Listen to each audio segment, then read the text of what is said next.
ने निजी विद्यालय संघर्ष समिति बनाया है क्योंकि अभिभावकों में काफ़ी आक्रोश है। आक्रोश इसलिए है कि वो 10% फीस हमेशा बढ़ाता है, हर साल 10% बढ़ाता है। अगर वो 10% हर साल वो ट्यूशन फीस बढ़ाता है, ये काफ़ी आक्रोश है अभिभावकों में। अभिभावकों का वो कमर टूट जाता है और 2 रुपये एडमिशन फॉर्म जो है वो 800 रुपये में बेचता है। यूनिफॉर्म हो, जूता हो और किताब हो, वो एक ही दुकान से खरीदने की जो प्रथा है, ये जो दमन है, अभिभावकों का दमन है। जब तक वो पुर्जा नहीं देगा गिरिजली विद्यालय के प्रबंधक, तब तक उनका जूता नहीं खरीदाएगा, उनकी किताब नहीं खरीदाएगा, उनका कॉपी नहीं खरीदाएगा। तो इसमें भी कमीशन खोरी है। गिरिजली विद्यालय पूरी अभिभावकों के साथ दमन कर रहा है। स्थानीय छात्र छात्राएं जो पढ़ रहे हैं वो निजी विद्यालय संघर्ष समिति का कहना है कि 50% छूट दो।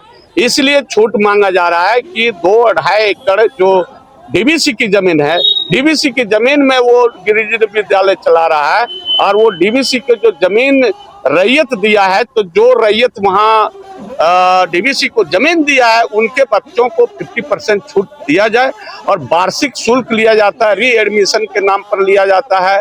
जो वहाँ काम करती महिलाएं उनके साथ दमन होता है। वहाँ जो स्थानीय इस इलाके के जो टीचर हैं उनको नहीं रखा जाता है, टीचरों के साथ भी दमन होता है। जो वहाँ काम करते हैं हमेशा वो कुंठित रहते हैं। तो ये जो उनका दमन है गिरिजली विद्यालय के खिलाफ, ये आक्रोश, ये प्रतिवाद मार्च है। हम लोग जिला प्रशासन और गिरिजली प्रबंधक को वार्निंग देने आए हैं कि समय रहते अगर मांग नहीं पूरा हुआ, 12 सूत्री मांगों पर विचार नहीं हुआ तो आंदोलन और तीव्र होगा और इसके लिए गिरिजली प्रबंधक ही जिम्मेवार होगा। 12 सूत्री में से आपका एक ये भी मांग है कि 50% शुल्क माफ होनी चाहिए। हाँ। लेकिन कुछ लोगों का ये मानना है कि यदि आपका 50% फी माफ होता है तो लोगों का कहना है कि अगर अच्छा शिक्षक चाहिए तो उसके लिए अच्छा वेतन भी देना पड़ता है। यदि आपका फी कम लगेगा तो फिर उस हिसाब से जो है वो शिक्षक जो है उतना बढ़िया नहीं मिल पाएगा, तो आप शिक्षा में कमी होगा। आप इसको कैसे देखते हैं? देखिए, गिरिजली विद्यालय के प्रबंधक वो बोल रहा है कि हमारा स्कूल बढ़िया है। अगर उस स्कूल बढ़िया है तो बढ़िया के नाम पर वो गिरिजली चैरिटेबल ट्रस्ट क्यों बनाया है? चैरिटेबल ट्रस्ट के मतलब हुआ कि वो कल्याण करना, अभिभावकों को लूटना नहीं। और चैरिटी ये ट्रस्ट बना करके जो लूट रहा है। और मैं ये, अगर वो बोलता है कि हमारा स्कूल बढ़िया है तो क्या डीएवी खराब है, मॉडर्न स्कूल खराब है, आरपीवाई खराब है? बहुत सारे स्कूल हैं। आप फीस में तुलना करके देख लीजिए, सबसे ज्यादा गिरिजली विद्यालय का फीस है। इसलिए हम मांग कर रहे हैं कि गिरिजली विद्यालय के जो फीस है और 10% बढ़ोतरी, ये बहुत दुर्भाग्य है। किसी भी विद्यालय के लिए बहुत बड़ा दुर्भाग्य है। हमको ज्ञात हुआ है कि शुल्क समिति बना है जिला में। क्या कर रहा है शुल्क समिति? क्यों बढ़ा रहा है? क्यों अभिभावकों के साथ दमन कर रहा है? क्यों ऐसा लूट रहा है लोग?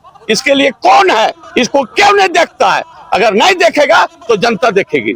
एक चीज और है, सिर्फ जो एक ही विद्यालय से कहा जाए कि एक ही दुकान से किताब और जो ड्रेस खरीदने का नीति है वो सिर्फ गिरिजली का नहीं, हर निजी स्कूल का। हर निजी स्कूल का। आप जो ये मैसेज गिरिजली के दे रहे हैं या हर निजी? नहीं, हर निजी विद्यालय को। वो शुल्क के बारे में मैं कहा, वो 10% गिरिजली बढ़ाता है ट्यूशन फीस प्रत्येक साल रीएडमिशन के नाम पर वो वसूलता अभिभावकों के साथ। अन्य विद्यालय भी, मैं आपको कहा कि जिले में शुल्क समिति बनी हुई है, वो शुल्क समिति बनने के बावजूद भी ये गोरख धंधा चल रहा है। ड्रेस के नाम पर, किताब के नाम पर, कॉपी के नाम पर, जूता के नाम पर कमीशन खोरी चल रहा है। मनमानी निजी स्कूल फीस बढ़ा रहे हैं। क्यों बढ़ रहा है? क्यों जिला प्रशासन इस पर उदासीन है? क्यों शुल्क समिति इस पर उदासीन है? ये मैं पूछना चाहता हूँ। चलिए, ये इनका मांग है। आप सबसे पहले ये बताइए, आप एक प्रतिनिधि हैं या फिर आप अभी छात्र का अभिभावक? प्रतिनिधि भी हैं, अभिभावक भी हैं। आप क्या कहना चाहते हैं? देखिए, आपके चैनल के माध्यम से हम बताना चाहते हैं कि हम लोग 12 सूत्री मांगों को लेकर विगत 12 दिनों से, आज 12वां दिन आंदोलन का था और उसी के तत्वाधान आज हम लोग जो है प्रतिवाद मार्च अमृतलैया में सुभाष चौक से लेकर ये महाराणा प्रताप चौक तक हम लोग संपन्न किए और सफल संपन्न किए हैं। हम लोग का साफ कहना है कि अभी आप बोल रहे थे मेरे पिछले वक्ता से कि उनका कहना है कि 50% की बात स्थानीयता के लिए आई है। तो स्थानीयता के लिए उसको सोचना पड़ेगा। जो किसान अपना जमीन डीबीसी को दे दिया और उसके औने पौने भाव से ग्रिजली खरीद लिया है, वहाँ के स्थानीय लोगों के लिए ये बात कही जा रही है। जो उसका क्राइटेरिया होगा उसके तहत उसको 50% वहाँ के अभिभावकों एक को चीज हमको देना। आप ये क्लियर कीजिए, ये 12 सूत्री मांग जो आपका है वो सिर्फ स्थानीय लोगों के लिए है या प्रत्येक जो ग्रिजली बच्चे में पढ़ते हैं उसके लिए है? आप ये चीज क्लियर कीजिएगा। देखिए, उसमें से कुछ मांगे स्थानीय का है और जो कुछ है वो निजी विद्यालय जितने भी हैं वो सभी गार्जियनों के लिए है। जैसे वो जो है एडमिशन के नाम पर, फॉर्म के नाम पर 1000 रुपया ले लेता है, 2 रुपया का फॉर्म प्रोस्पेक्टस लगा देता है और 1000 ले लेता है। एडमिशन जो है वो 500-1000 रुपया में होना चाहिए, 15,000 ले लेता है। तो ये सभी अभिभावकों के लिए, ये केवल वहाँ के स्थानीय अभिभावकों के लिए नहीं है। वो जो है एनुअल चार्ज ले लेता है, साल में हम उसको ट्यूशन फी भी दे रहे हैं और साल में एनुअल चार्ज भी ले लेता है। तो ये केवल स्थानीय अभिभावकों के लिए नहीं है, वहाँ यहाँ के तमाम जिस विद्यालय में जितने भी नामांकित बच्चे हैं वो सभी अभिभावकों के लिए। चलिए, ये इनका मांग था। और अब हमारे साथ है जेलकम के नेता कृष्णा यादव जी, इनका भी प्रक्रिया जानते हैं, क्या मांग है? हम सभी लोगों का मांग यही है, जो हम सभी लोगों ने हमारे पूर्व के वक्ताओं ने आपको बताया, हम सभी लोगों का मांग 12 सूत्री मांग है। और ग्रिजली विद्यालय के मनमानी के खिलाफ आज हम लोग का अनिश्चितकालीन का धरना का 12वां दिन है और हम लोग पूरे मजबूती के साथ डटे हुए हैं। और आज उसी के खिलाफ हम लोग झुमरी तिलैया में प्रतिवाद मार्च हम लोग निकाले थे।